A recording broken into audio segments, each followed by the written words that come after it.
시편 126편 1절부터 6절 말씀 우리 한 절씩 교독하시고 마지막 절 같이 읽겠습니다. 여호와께서 시온의 포로를 돌려보내실 때에 우리는 꿈꾸는 것 같았도다.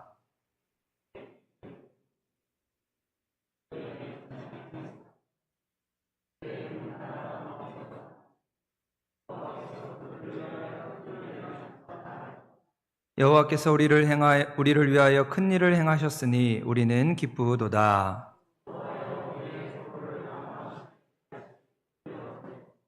눈물을 흘리며 씨를 뿌리는 자는 기쁨으로 거두리로다. 울며 씨를 뿌리러 나가는 자는 반드시 기쁨으로 그 곡식단을 가지고 돌아오리로다. 아멘.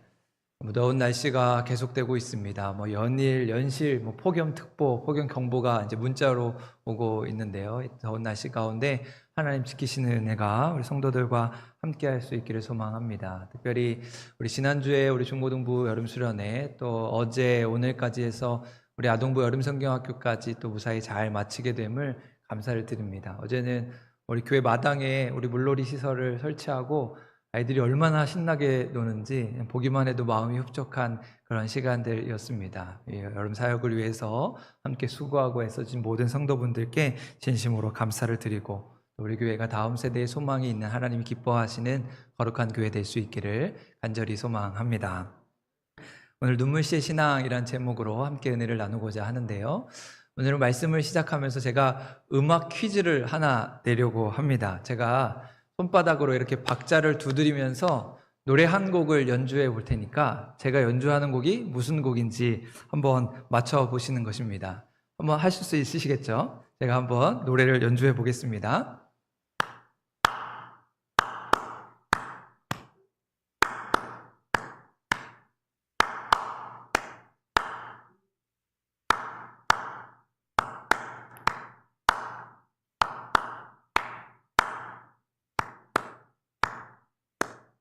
무슨 노래인지 아시겠나요? 네, 걱정 마십시오. 일부도 한 명도 못 맞췄습니다. 네, 우리나라 사람이면 당연히 알아야 할 애국가 동해물과 백두산이를 제가 손바닥으로 연주한 것인데요. 잘 모르시겠죠? 네, 이것은 미국의 스탠퍼드 대학교에서 한 학생이 실험을 했던 내용들입니다. 이 실험은 지식의 저주라고 하는 이론을 잘 설명해주는 그런 실험인데요. 그럼 지식의 저주라고 하는 것은 누군가 무언가를 알게 되면 그것을 모르는 상태, 모르는 사람이 어떠한 것인지 상상하기 어렵게 된다라고 하는 의미를 담고 있습니다. 그러니까 어떤 지식이나 정보를 가진 사람과 또 그렇지 못한 청중이 서로 의사소통에 문제가 생기더라. 이제 그것을 지식의 저주에 빠졌다. 그렇게 표현을 하게 됩니다. 지금 제가 방금 이렇게 손바닥 연주를 했을 때 저는 애국가를 생각하고 열심히 연주를 했거든요.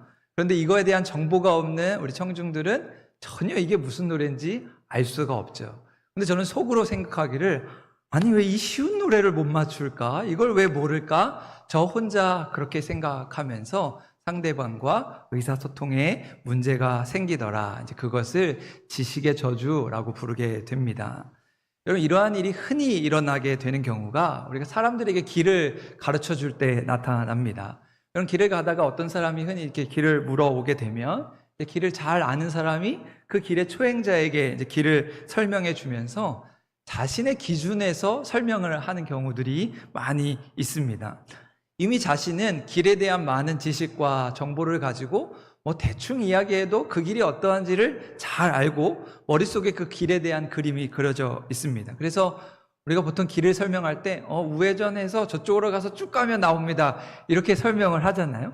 왜냐하면 나는 그 길을 너무 잘 알고 있기 때문에 대충 설명해도 나는 알지만 그 길을 모르는 사람은 이렇게 대충 설명해주면 그 길을 도저히 알 수 없는 것이지요.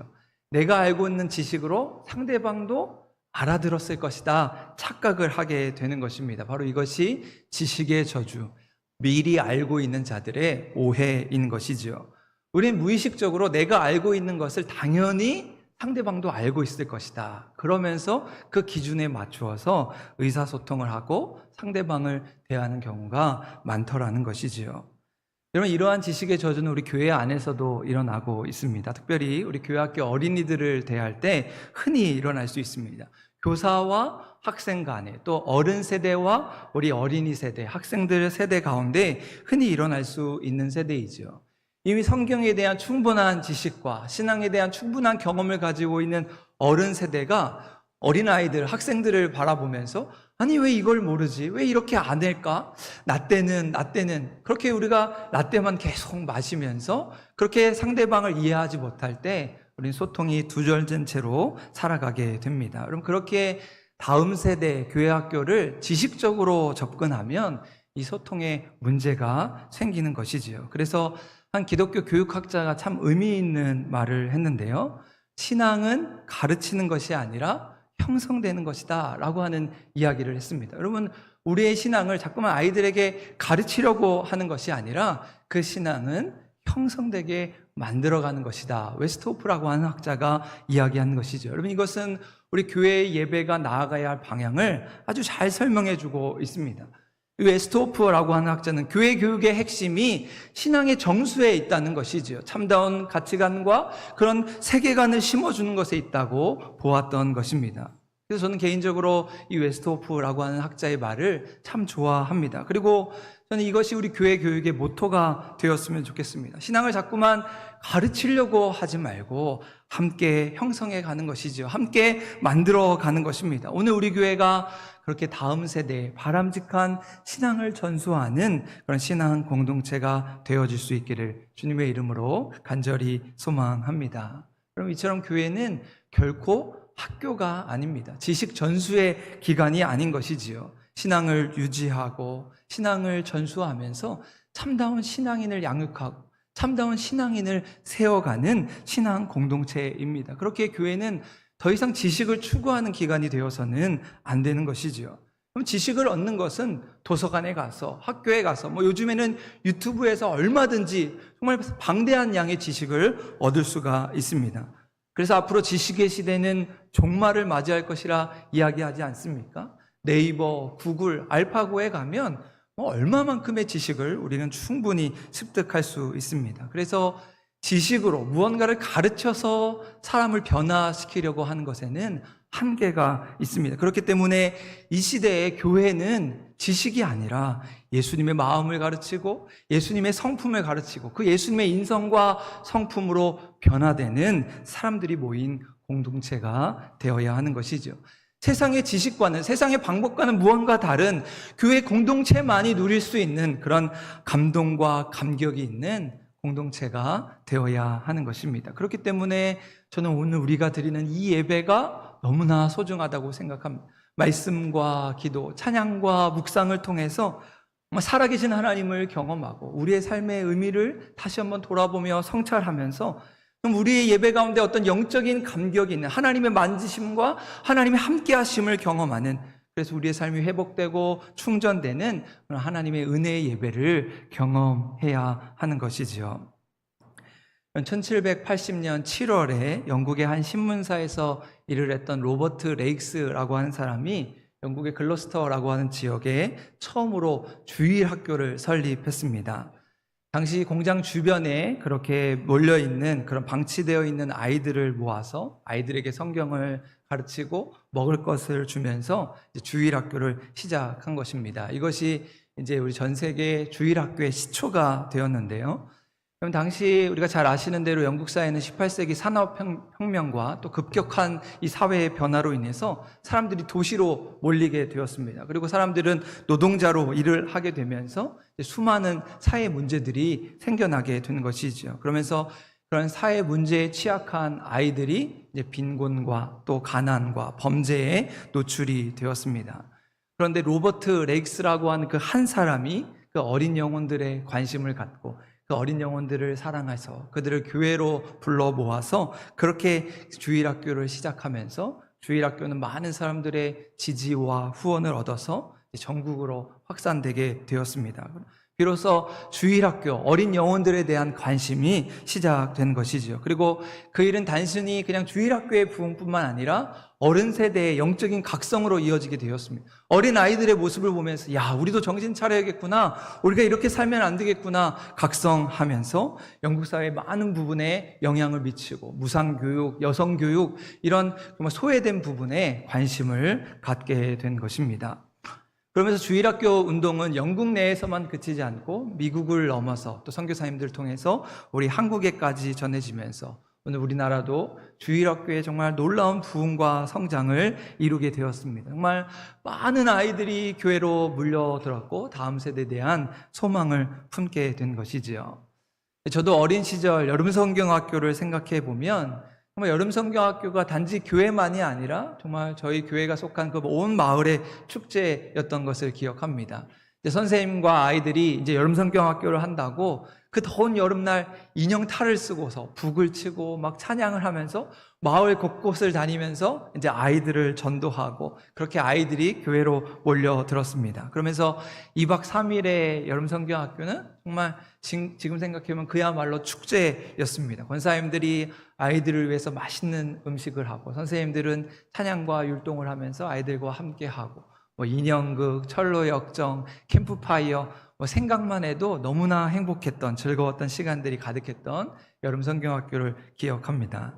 저는 여름성경학교를 하면서 특별히 기억에 남는 것은 교회에서 잠을 잔 것입니다. 그때는 2박 3일을 하면서 2박 3일 이제 교회에서 지내면서 이제 교회에서 숙박을 하게 되었는데 저녁 늦게까지 이제 프로그램을 마치고 이 성전 마룻바닥에 의자를 다 치우고 가운데 이제 의자로 가로막을 설치한 다음에 한쪽에서는 여자아이들이 한쪽에서는 남자아이들이 그렇게 잠을 자게 되었습니다. 그러면 짓궂은 남자애들이 잠을 잘까요? 안 잘까요?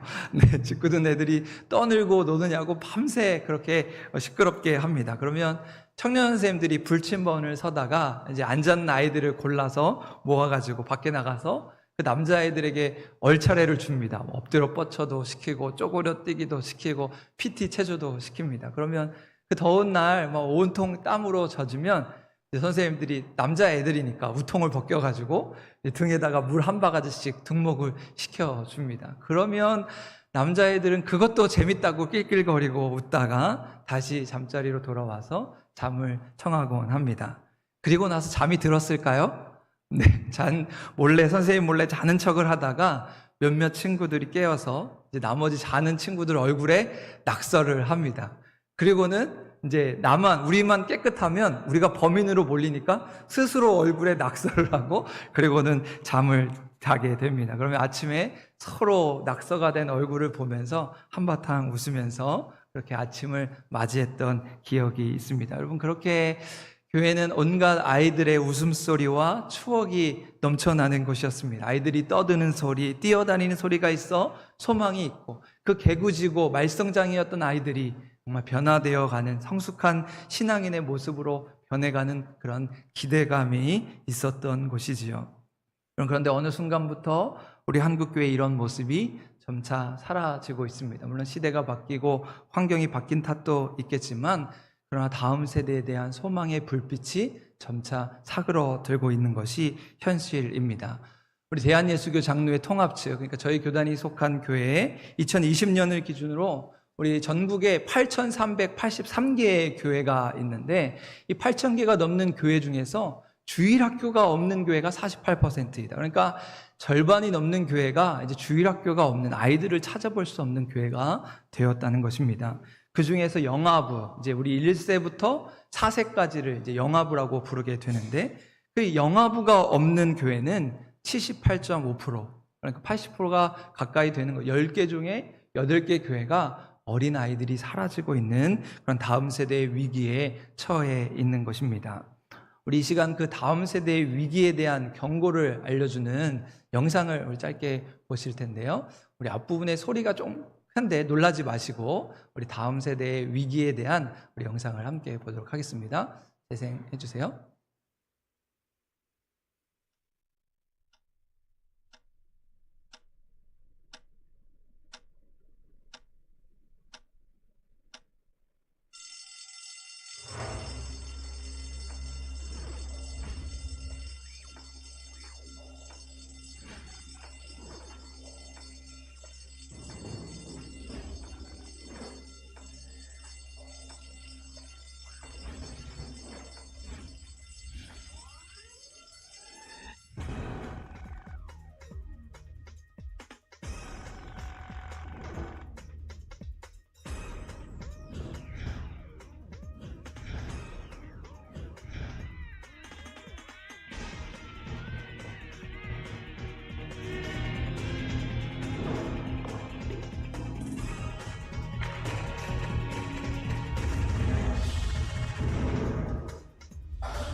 You're losing us.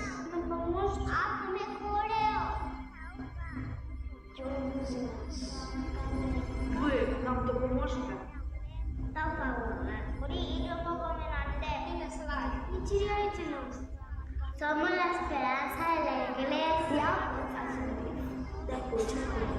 Lo hemos creído. Don't leave us. Don't leave us.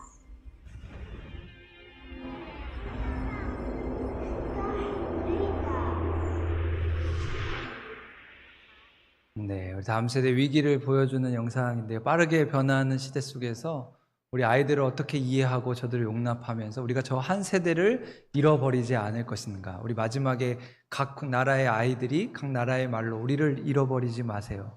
그래서 우리나라 아이가 한 말, 우리 잊어먹으면 안 돼, 이렇게 이야기했던 그 말을 가슴에 담고 정말 우리가 저들을 위해서 어떠한 노력을 해야 하는가. 또 우리 교회가 다음 세대를 잃지 않기 위해서 저들에게 눈을 돌리고 저들이 살아야 희망이 있음을 알고 저들을 위해 기도하고 후원하면서 우리가 누렸던 그 은혜와 복을 다음 세대에게 전수해 주어야 할 것입니다. 교회가 다음 세대의 추억의 공간이 되고 신앙을 전수하는 것이 될 수 있도록 관심을 갖고 함께 지혜를 모아서 이 어려움들을 이겨가야 할 것입니다. 여러분, 이렇게 급격하게 변하는 시대 속에서 닐 콜 목사님은 교회의 새로운 형태의 모습을 제시합니다. 이제 그것을 교회 3.0이라고 부르는데요. 우리 예전에 전통적인 교회의 모습을 교회 2.0이라고 부른다면 이제 앞으로 변화할 교회의 새로운 형태는 교회 3.0이라고 부를 수 있다는 것이죠. 우리 컴퓨터의 버전이 2.0에서 3.0으로 바뀌는 것처럼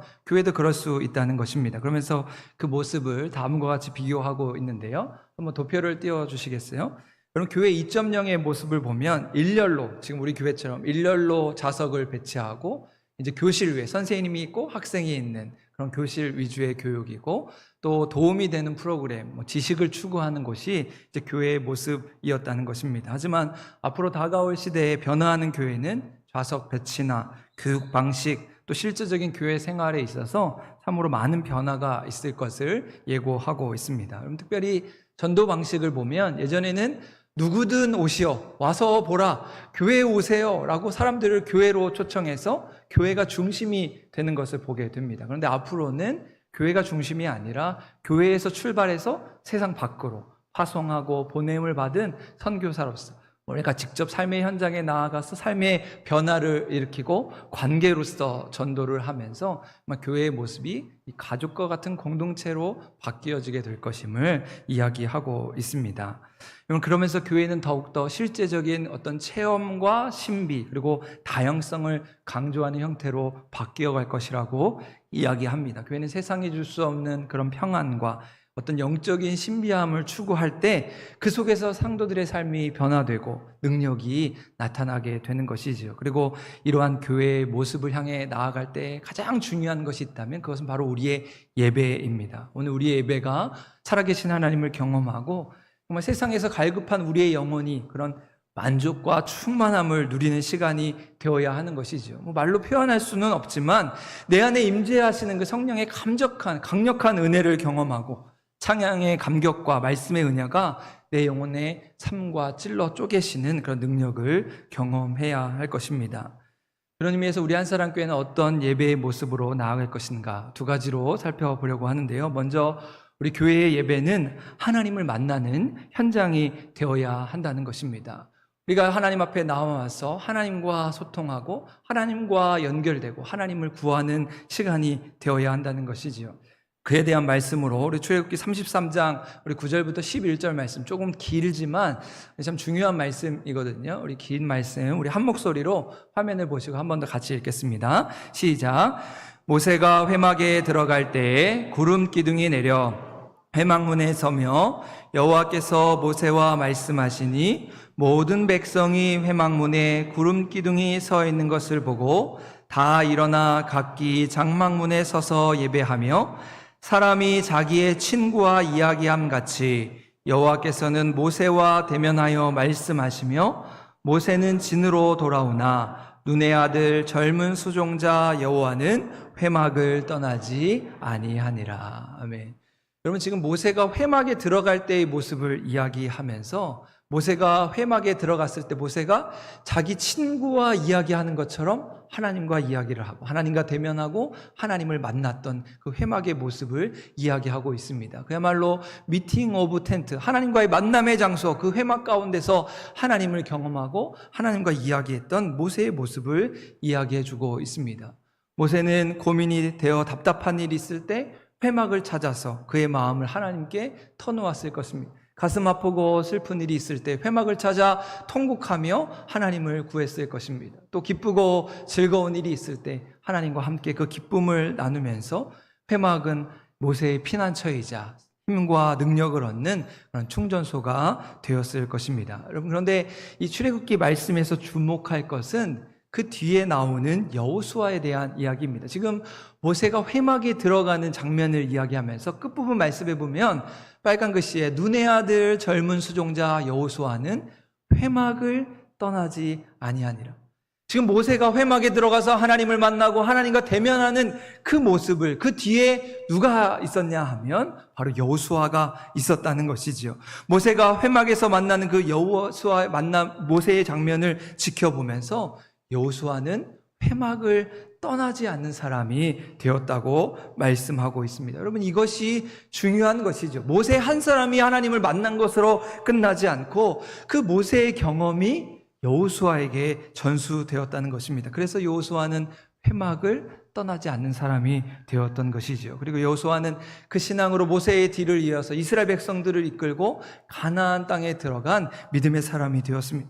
다른 사람들이 다 안 된다고 할 때 하나님이 우리와 함께 하시면 우리는 할 수 있습니다. 담대한 신앙을 고백하면서 다음 세대를 이끌어갔던 인물이었던 것이지요. 여러분, 오늘 우리도 우리 어른 세대가 하나님의 성전에서 하나님을 예배하는 가운데 하나님을 만나야 하는 것입니다. 하나님을 경험해야 하는 것이죠. 그리고 오늘 우리의 예배를 통해서 우리의 자녀들이, 우리 다음 세대들이 하나님을 경험하는 교회가 되어야 합니다. 우리가 기도한 대로 우리 아이들이 기도하고 우리가 찬양한 대로 우리 아이들이 찬양하고 내가 받은 은혜를 저 아이들이 받을 수 있도록, 내가 받은 축복을 저 아이들도 하나님을 따라 살아갈 수 있도록 다음 세대에게 우리가 가진 신앙을 전수해야 하는 것이죠. 그래서 여호수아처럼 어떠한 일에도 하나님의 교회를 떠나지 않는 자녀들이 될 수 있도록 우리 어른 세대가 다음 세대에 관심을 갖고 투자하고 후원하고 기도하면서 교회 학교를, 또 교회 학교 예배를 살려가야 하는 것입니다.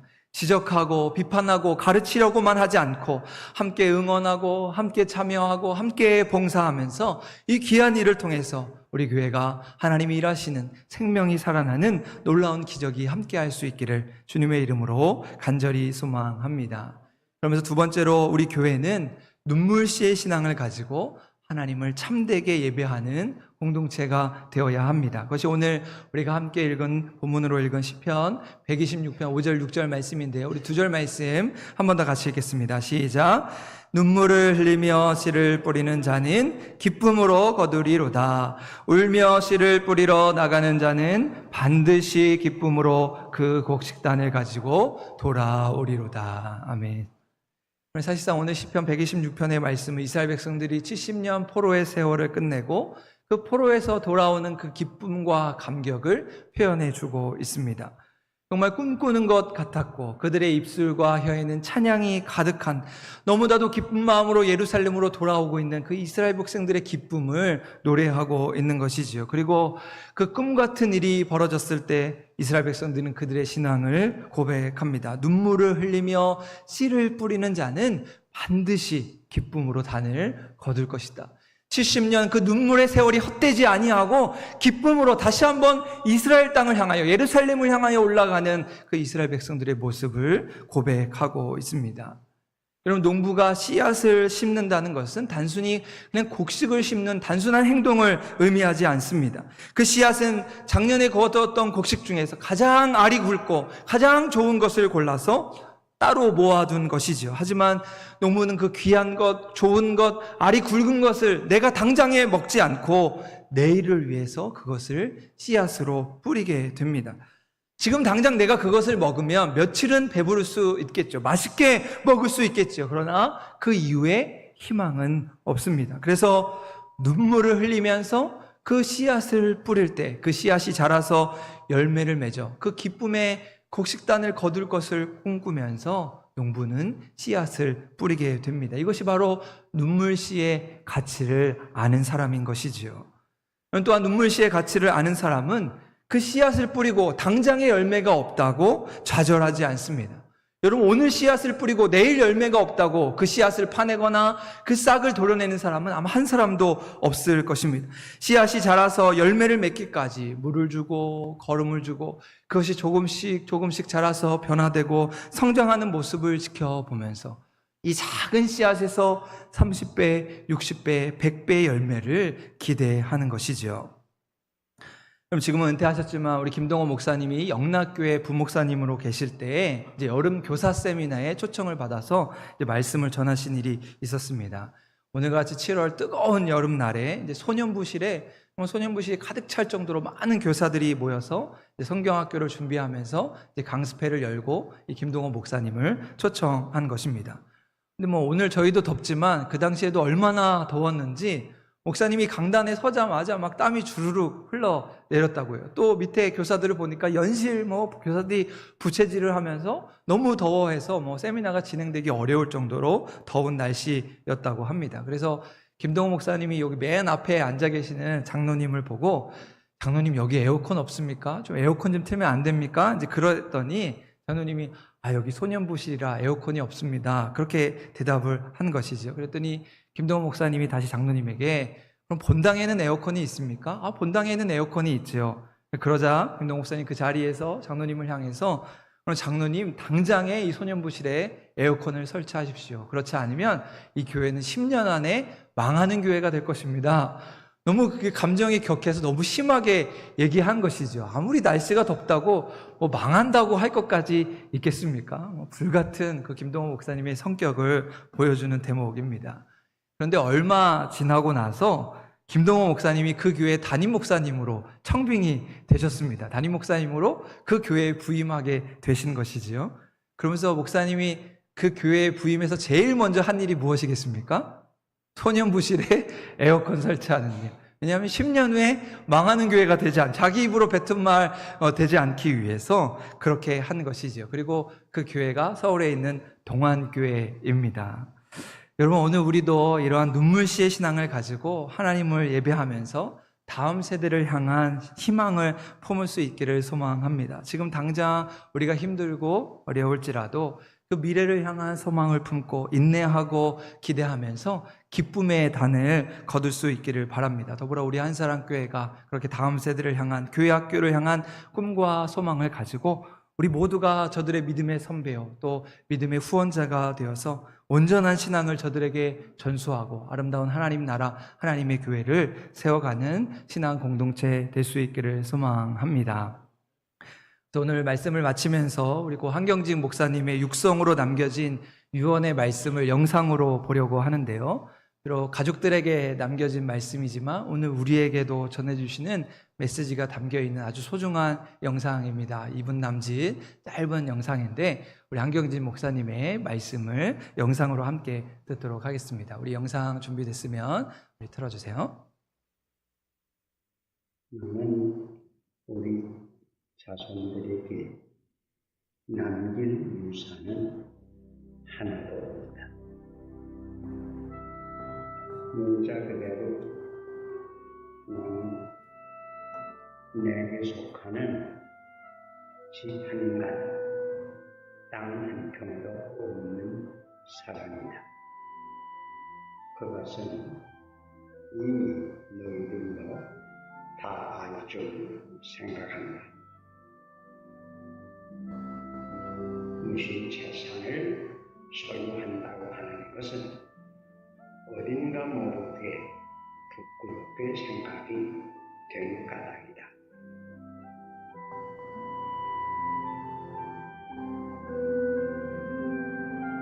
이 세상은 하루하루 살아가는 것이 나그네가 길 가는 것과 같은데 내가 길을 가면서 꽃을 보르면 내가 지나가는 길에 꽃이 많이 피어난다. 너희들은 꽃이 피면 열매도 맺을 것이다. 내가 지나가는 길에 꼭 좋지 못한 씨를 뿌리는 잡초가 나를 뿐이야. 내가 특별히 가는 것은 그저 인생길에 가면서 전도할 수 있으면 전도, 사랑을 베풀 수 있으면 사랑을 베풀고, 도울 수 있으면 도우고, 좋은 사업할 수 있는 기회를 놓치지 말고 좋은 사업하고, 누구에게나 어디서든지 선한 씨를 심어두고 많이 뿌리도록, 오늘 우리가 사는 우리가 많이 뿌리면 다음 세대가 더 거둘 거 아닌가, 뭐 한 세기 후에 또 거둘 거 아닌가. 그뿐인가, 하늘나라에서도 거두고. 그러니까 이 세상 살아갈 때에 좋은 씨를 많이 뿌리라.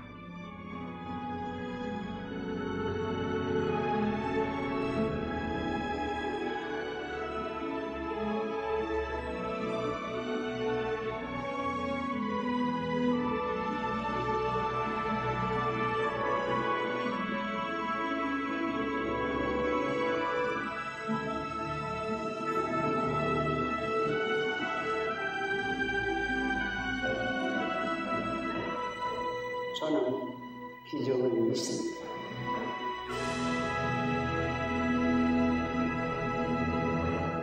네, 우리 예전 KBS 다큐에서 우리 한경진 목사님을 다뤘던 영상인데요.